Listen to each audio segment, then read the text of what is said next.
Chouette, chapitre 11.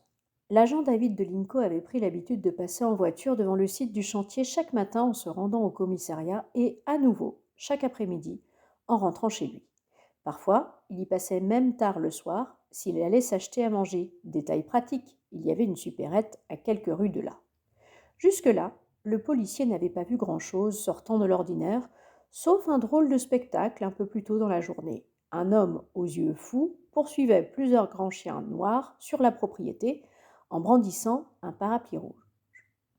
Le contremaître du projet Maman Paula lui avait dit qu'il s'agissait d'un exercice de dressage canin, pas de quoi s'inquiéter. L'agent de Lincoln n'avait aucune raison d'en douter.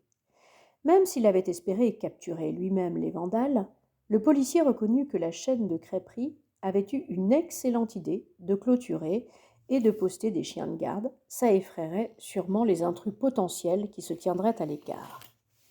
Cet après-midi-là, après ces 8 tristes heures de bureau, l'agent de Linco décida de faire un nouveau crochet par le site de Maman Paula. Il restait encore 2 heures de jour et il était impatient de voir ses chiens d'attaque en action. En arrivant sur place, il s'attendait à être accueilli par un chœur d'aboiements démentiel, mais l'endroit était étrangement silencieux, aucun signe des chiens. Longeant la clôture par l'extérieur, le policier tapa dans ses mains et cria, au cas où les bêtes se cacheraient sous la caravane du frisé ou roupiraient à l'ombre des engins de terrassement. Bouh beugla l'agent de Linco. Yo, Fido Rien. Il ramassa un bout de planche et en frappa un piquet de la clôture métallique. À nouveau, rien. L'agent de Linco revint au portail et vérifia le cadenas qui était mis. Il essaya les sifflets et, cette fois-ci, obtint une réponse inattendue. Ouh Ouh Rien à voir avec un Rottweiler. Le policier vit bouger quelque chose de l'autre côté de la clôture et s'efforça de distinguer ce que c'était.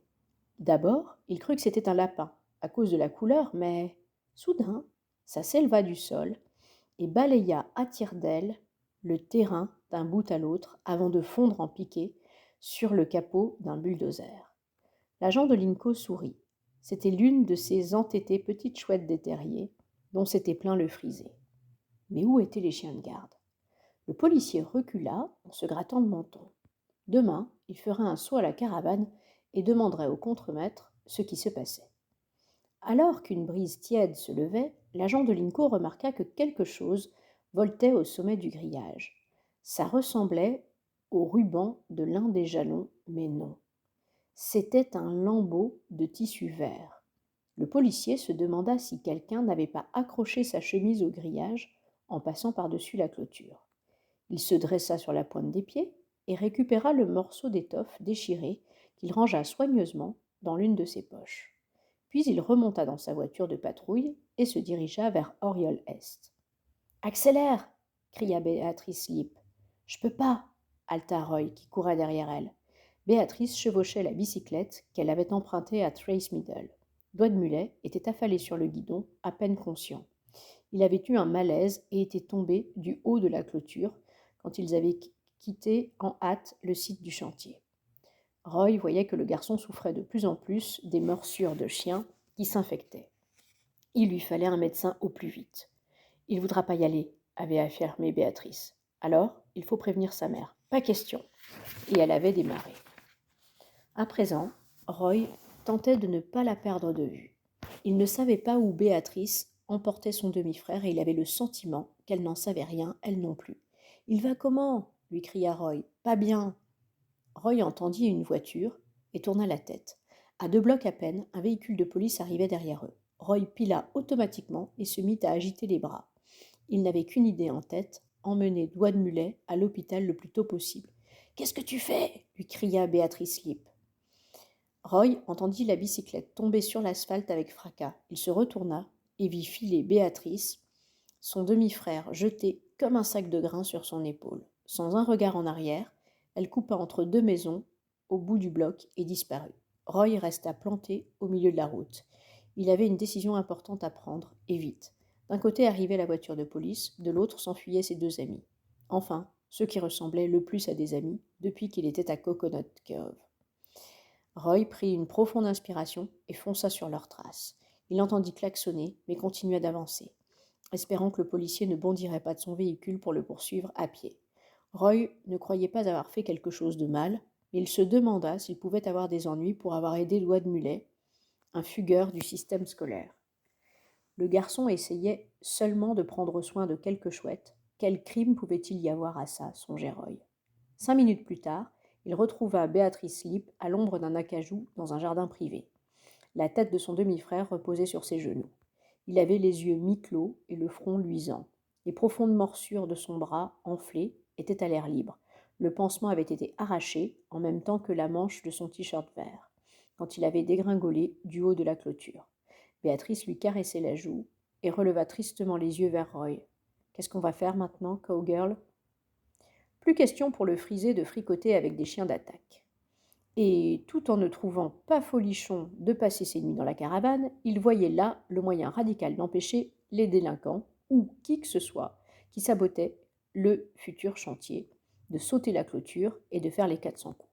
Si quelque chose se passait pendant le week-end qui devait entraîner un nouveau retard pour le projet du Maman Paula, le frisé serait viré de son poste de contremaître. Chuck Muckle avait été très clair là-dessus. Quand le frisé parla à sa femme de ses obligations de gardien de nuit, elle reçut la nouvelle sans manifester de contrariété ni d'inquiétude. Sa mère était en visite en ville et toutes deux avaient prévu de nombreuses excursions de shopping pour le samedi et le lundi. La charmante présence du frisé ne leur manquerait pas. L'humeur morose, il entassa dans une trousse de toilette sa brosse à dents, son fil dentaire, son rasoir, sa crème à raser et un maxi-tube d'aspirine. Il plia quelques vêtements de travail et des sous-vêtements propres dans un sac de voyage et rafla l'oreiller de son côté du lit. Au moment où il sortait, sa femme lui tendit 2 gros sandwichs au thon, l'un pour le dîner, l'autre pour le petit déjeuner. « Tu fais gaffe là-bas, Leroy, lui dit-elle. « Mais ouais, bien sûr. » À son retour sur le site, le frisé cadenassa le portail derrière lui et gagna à grands pas la sécurité de la caravane. Tout l'après-midi, il s'était fait du mouron au sujet de ses mocassins bouches de coton, insaisissables, se demandant pourquoi le coach de reptiles avait été incapable de les trouver. Comment autant de serpents pouvaient-ils disparaître d'un seul coup? Le frisé avait peur que les mocassins ne soient tapis non loin de là, dans quelques repères souterrains secrets, attendant l'obscurité pour se glisser au dehors et entreprendre une invasion mortelle. « Je suis prêt. Ils n'ont qu'à bien se tenir, » fit le frisé, à haute voix dans l'espoir de se convaincre. Après avoir poussé le verrou de la porte de la caravane, il se posa devant la télévision portable et zappa sur ESPN. Les Devil Rays jouaient contre les Orioles plus tard dans la soirée et le frisé attendait ce match avec impatience. Pour l'instant, il était parfaitement satisfait de regarder un match de foot qui se déroulait à Quito, Équateur, où que ça se trouve sur le globe.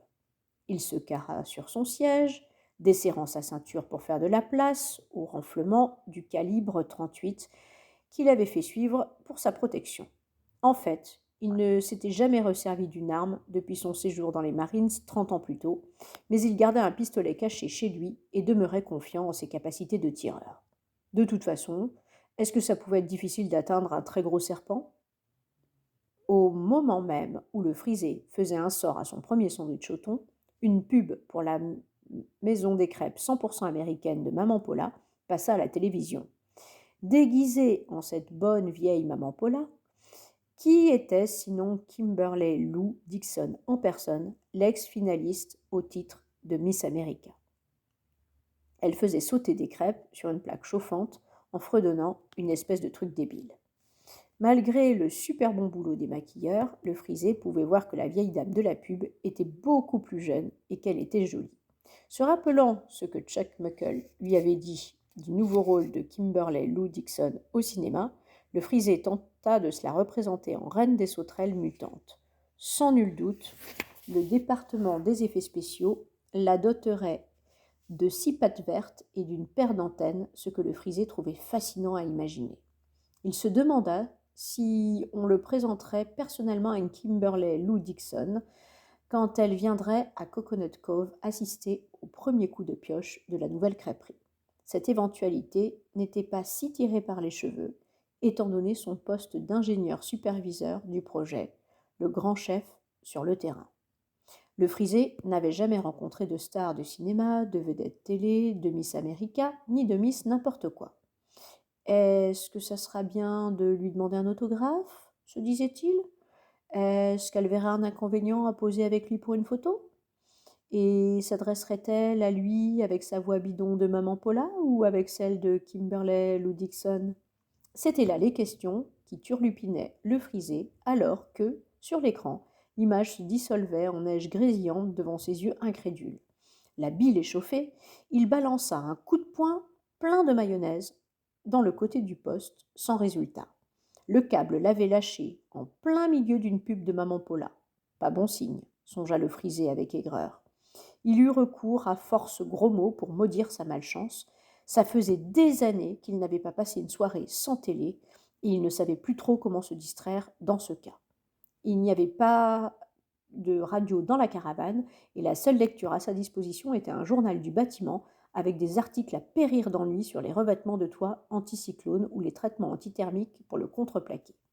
Le Frisé envisagea de faire un saut à la supérette pour louer 2 ou 3 vidéos, mais ça exigeait qu'il traverse le terrain pour atteindre son pick-up. Avec le crépuscule, il ne put trouver le cran de s'aventurer à l'extérieur, pas avec ses bouches de coton mortelles rôdant dans le coin. Il tassa l'oreiller derrière sa tête, inclinant son fauteuil contre la mince cloison de bois. Seul dans le silence, il se demandait si un serpent pouvait se faufiler dans la caravane. Il se rappelait avoir entendu l'histoire d'un boa constrictor qui avait rampé dans la tuyauterie et surgi par la bombe d'une baignoire dans un appartement de New York. En se représentant la scène, le Frisé sentit son estomac se nouer. Il se leva et gagna à pas furtifs l'entrée de la petite salle de bain de la caravane. Posant son oreille contre le battant de la porte, il écouta. Son imagination lui jouait-elle des tours ou bien entendait-il un frôlement de l'autre côté? Le Frisé tira son calibre de sa ceinture et l'arma. Oui, maintenant il en était certain. Quelque chose bougeait là-dedans. À l'instant où le Frisé ouvrait la porte d'un coup de pied, il comprit qu'il n'y avait pas de serpent venimeux dans la salle de bain. Aucune raison de paniquer. Malheureusement, son cerveau ne transmit pas assez rapidement le message à son doigt posé sur la détente. Le boum du pistolet fit sursauter le Frisé presque autant que le mulot qui vaquait à ses affaires sur le carrelage sans rien demander à personne. Quand la balle siffla au-dessus de sa petite tête moustachue, fracassant la cuvette des WC, le rongeur détala une traînée grise et couinante qui fila par la porte entre les pieds du Frisé. Les mains tremblantes, ce dernier abaissa son pistolet et contempla piteux ce qu'il venait de faire. Il avait flingué les cabinets. Le week-end promettait d'être long. Mr. Eberhard, dans son bureau, lisait à sa table de travail quand sa femme apparut à la porte, l'air inquiet. « Il y a ce policier qui est ici, dit-elle. Quel policier? Celui qui a ramené Roy l'autre soir. Il faudrait mieux que tu viennes lui parler. » L'agent de Linco se trouvait au salon, sa casquette à la main. « Quel plaisir de vous revoir, dit-il au père de Roy. Quelque chose ne va pas? Il s'agit de Roy, abrégea Mrs. Eberhardt. Peut-être, répondit l'agent de Linco. Je n'en suis pas certain. Asseyons-nous, suggéra Mr. Eberhardt. Il était entraîné à garder son calme tout en triant les bribes de renseignements qu'il soutirait à ses interlocuteurs. Racontez-nous ce qui s'est passé, fit-il. Où est Roy? Il est là? Demanda le policier. Non, il est allé chez une amie faire une expérience de science, dit Mrs. Eberhardt. La raison pour laquelle je vous pose cette question, fit l'agent de Linco, c'est que j'ai aperçu, il y a très peu de temps de ça, 2 ou 3 gamins sur Oriole Est. Il m'a semblé que l'un d'eux était votre fils. Le truc bizarre, c'est qu'il a commencé par faire signe à la voiture de police, et puis que, tout à coup, il s'est sauvé. Mr. Eberhardt tiqua. Il s'est sauvé. Ça ne ressemble pas à Roy. Certainement pas, renchérit Mrs. Eberhardt. Pourquoi ferait-il une chose pareille? Ces gamins ont abandonné une bicyclette au milieu de la rue. Eh bien, ce n'est pas celle de Roy. Son vélo a un pneu crevé, déclara la mère de Roy. Oui, je me rappelle, fit le policier. On a dû commander un pneu neuf, ajouta Mr. Eberhardt. L'agent de Linco opina avec patience.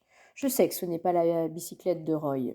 On a volé celle dont je parle au collège de Trace Middle en début d'après-midi, un peu après la fin des cours. Vous en êtes sûr?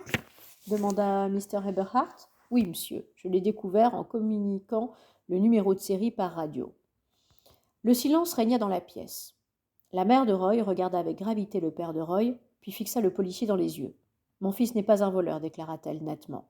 Je ne porte pas d'accusation, dit l'agent de Linco. Le garçon qui s'est sauvé ressemblait à Roy, mais je ne peux pas l'affirmer.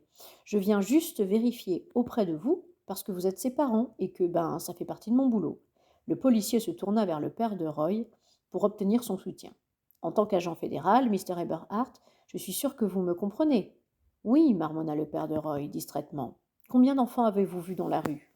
Au moins 2, 3, peut-être. Et ils se sont tous enfuis. Oui, monsieur. L'agent de Linco tâchait de se montrer le plus professionnel possible. Peut-être qu'un jour ou l'autre, il présenterait sa candidature au poste d'agent du FBI et que Mr. Eberhardt pourrait dire un mot en sa faveur. Et combien de bicyclettes demanda Mr. Eberhardt. Une seule. Je l'ai dans la voiture, si vous voulez jeter un coup d'œil. Les parents de Roy suivirent le policier à l'extérieur, dans l'allée, où il ouvrit le coffre de la Crown Victoria. Vous voyez? L'agent de Linco désigna le vélo volé, qui était un modèle de plage bleue. Je ne l'ai jamais vu, dit Mr. Eberhardt. Et toi, Lydie? La mère de Roy eut du mal à avaler sa salive. Ça avait l'air d'être la bicyclette sur laquelle roulait Béatrice, la nouvelle amie de Roy, quand elle l'avait raccompagnée de l'école. Avant que Mrs. Eberhardt ait pu rassembler ses idées, l'agent de Linco ajouta: Ah, j'ai failli oublier. Qu'est-ce que vous dites de ça? Il sortit de sa poche une manche de t-shirt déchirée, semblait-il. Vous avez trouvé ça avec la bicyclette demanda Mr. Eberhardt. Pas très loin. L'agent de Linco poussait un petit peu. Le site du chantier était en fait à plusieurs pâtés de maison de l'endroit où il avait aperçu les gamins. Ça vous rappelle quelque chose demanda-t-il au Eberhardt en brandissant le lambeau de tissu. À moi pas, répondit le père de Roy. Et à toi, Lizzie? Mrs. Eberhardt parut soulagée. Eh bien, ça n'est pas à Roy, je vous le dis tout net. Il n'a rien de vert, apprit-elle à l'agent de Linco. De quelle couleur était le t-shirt du garçon qui s'est enfui demanda Mr. Eberhardt. Je ne saurais pas le dire, reconnut le policier. Il était trop loin. Ils entendirent la sonnerie du téléphone et la mère de Roy rentra précipitamment pour répondre. L'agent de Linco se rapprocha du père de Roy et lui dit en se penchant: Je m'excuse de vous avoir embêté avec ça, tous les deux. Comme vous l'avez dit, ça fait partie de votre boulot. Mr. Eberhardt demeura poli, même s'il savait que le policier ne lui disait pas tout concernant le lambeau de tissu vert.